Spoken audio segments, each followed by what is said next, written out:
Antes de mais nada, se você é cruzeirense de verdade e quer continuar por dentro de absolutamente tudo que acontece nos bastidores da Toca da Raposa, então já deixa seu like agora, se inscreve no canal e ativa o sininho das notificações, porque o que vamos revelar aqui hoje vai mexer com o orgulho da nação azul de um jeito que você não está preparado para ouvir.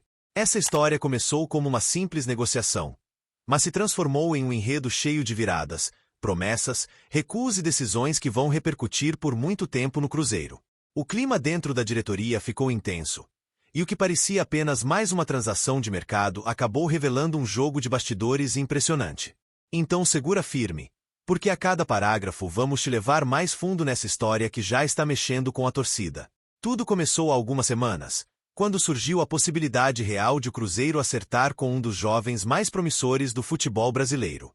O nome de Matheus Gonçalves passou a circular não só nas redes sociais, mas também nos corredores da Toca Segunda. Era um movimento ousado, digno da nova gestão de Pedro Lourenço, que não tem medo de colocar o clube em rota de grandes investimentos para fortalecer o elenco. As conversas avançaram, os números foram colocados na mesa e o otimismo cresceu a ponto de muitos já considerarem a chegada do garoto como questão de dias. Mas como você vai ouvir, o jogo estava apenas começando. Enquanto torcedores se empolgavam, a diretoria trabalhava nos bastidores para fechar o negócio. Ligações, reuniões, ajustes contratuais, tudo parecia fluir bem. Era quase um roteiro perfeito para a reapresentação do Cruzeiro como um clube capaz de competir com os gigantes do país também fora de campo. Porém, existe um detalhe nesse tipo de negociação. Nem sempre a palavra dita numa ligação é cumprida dias depois.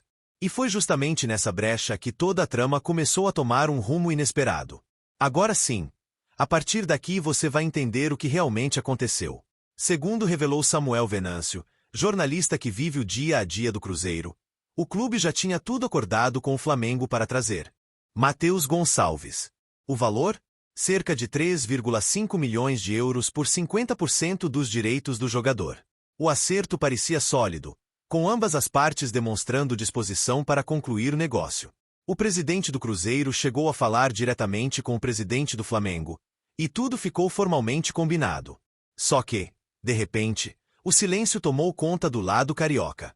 De acordo com informações internas, o tal sumiço do presidente do Flamengo aconteceu justamente após a interferência de um dirigente influente dentro do clube, conhecido como BAP. Ele, que havia dado o aval para vender o jogador, simplesmente mudou de ideia no fim de semana seguinte, deixando o Cruzeiro sem resposta durante dias. Imagine a situação. De sexta a domingo, nenhuma ligação atendida, nenhum retorno de mensagem. Um negócio que parecia fechado começou a se desfazer diante dos olhos da cúpula cruzeirense. Na segunda-feira, quando o contato finalmente aconteceu, veio a notícia que caiu como um balde de água fria na Toca da Raposa. O dirigente rubro-negro comunicou que não venderia mais Matheus Gonçalves, mesmo após ter dado a palavra e confirmado os termos anteriormente. Para o Cruzeiro, foi um golpe duro, não apenas pelo talento que deixava de chegar, mas pela quebra de confiança num processo que, até então, parecia caminhar com respeito e clareza. Paulo Pelaipe, diretor esportivo do Cruzeiro, não escondeu sua frustração. Em entrevista, ele explicou em detalhes como tudo se deu, reforçando que o clube mineiro manteve sua postura profissional do início ao fim. Ele fez questão de frisar que não foi o Cruzeiro quem desistiu da negociação, mas sim o Flamengo que recuou após um acordo praticamente fechado. A fala de Pelaipe foi direta. Houve um recuo de palavra, e isso acabou encerrando o processo. O caso ganhou ainda mais repercussão porque, na visão de muitos torcedores, não se trata apenas de uma questão de mercado, mas também de postura. Quando um dirigente assume um compromisso e depois volta atrás, isso afeta a credibilidade das negociações futuras. E o Cruzeiro, que vem construindo uma imagem forte no mercado sob comando de Pedro Lourenço, precisa lidar com situações assim com firmeza e transparência. Outro ponto importante é o impacto dessa decisão para o planejamento de Leonardo Jardim. O treinador contava com a chegada de Matheus Gonçalves para dar mais criatividade ao meio-campo, especialmente pensando em partidas de maior dificuldade no Campeonato Brasileiro e na Copa do Brasil. Sem ele, será preciso buscar alternativas rapidamente, já que a janela de transferências tem prazo para se encerrar e a competitividade exige reforços imediatos. Mas se engana quem pensa que o Cruzeiro vai parar por aqui. Internamente, a ordem é seguir trabalhando para encontrar um jogador com características semelhantes, mantendo foco na filosofia de investir em jovens com potencial de valorização. A desistência do Flamengo não vai abalar a estratégia da SAF, que tem como meta a montagem de um elenco cada vez mais equilibrado e competitivo. Para a torcida, ficou a mistura de frustração e orgulho, dois sentimentos que caminharam lado a lado nos últimos dias e que são compreensíveis diante do peso dessa negociação. A frustração é evidente porque Matheus Gonçalves não é apenas mais um nome no mercado, mas sim um jovem com potencial para decidir jogos e fazer a diferença em momentos cruciais.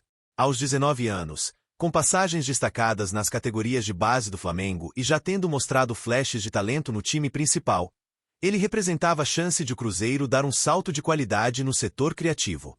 Muitos torcedores já imaginavam o meia usando a camisa celeste, criando jogadas ao lado dos atacantes e se tornando peça-chave para Leonardo Jardim, o que torna ainda mais difícil aceitar que a negociação tenha sido encerrada antes mesmo de o atleta desembarcar em Belo Horizonte.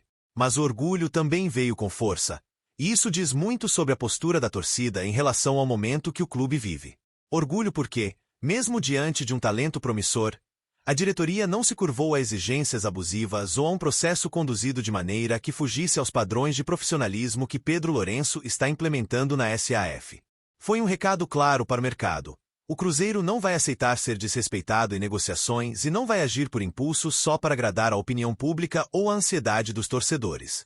Essa firmeza fortalece a imagem do clube e mostra que, por mais que as vitórias em campo sejam essenciais, a construção de uma reputação sólida fora dele também é parte fundamental do projeto.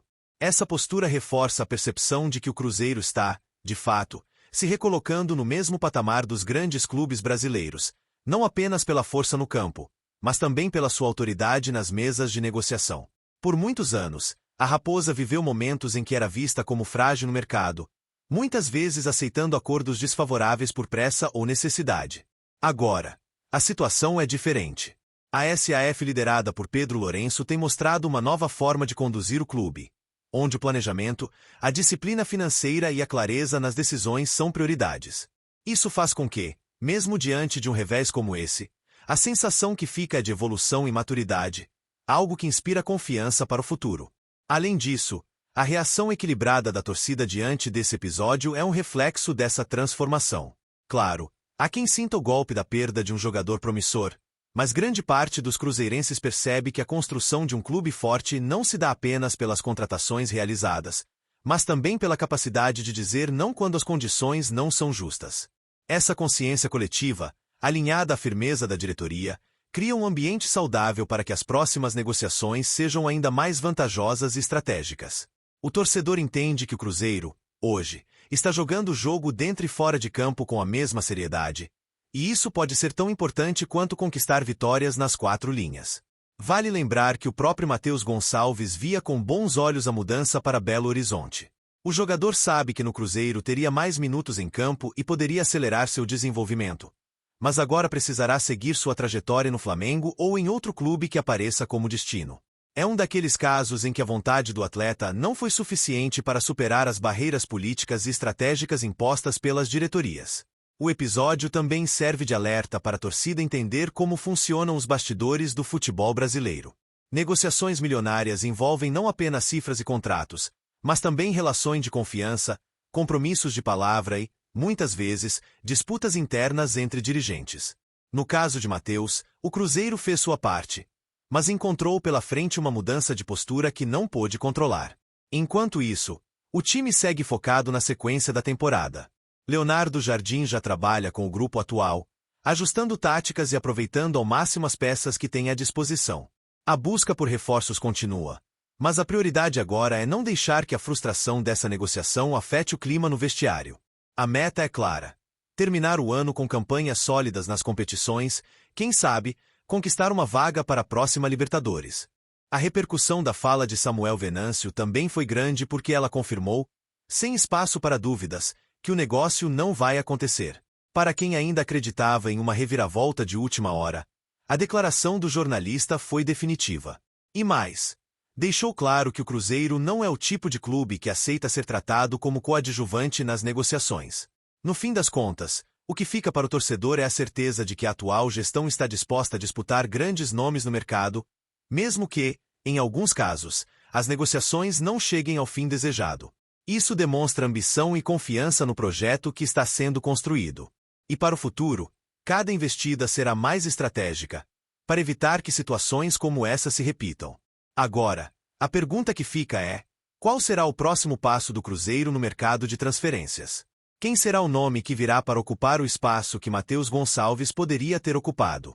A torcida já sabe que Pedro Lourenço e sua equipe não medem esforços para trazer reforços à altura, e essa expectativa vai manter todos atentos às próximas movimentações. E aí, torcedor? O que você acha dessa postura do Flamengo e da forma como o Cruzeiro lidou com essa situação? Deixe seu like, se inscreva no canal, ative o sininho para não perder nenhuma novidade e comente aqui qual jogador você gostaria de ver vestindo a camisa celeste nas próximas semanas.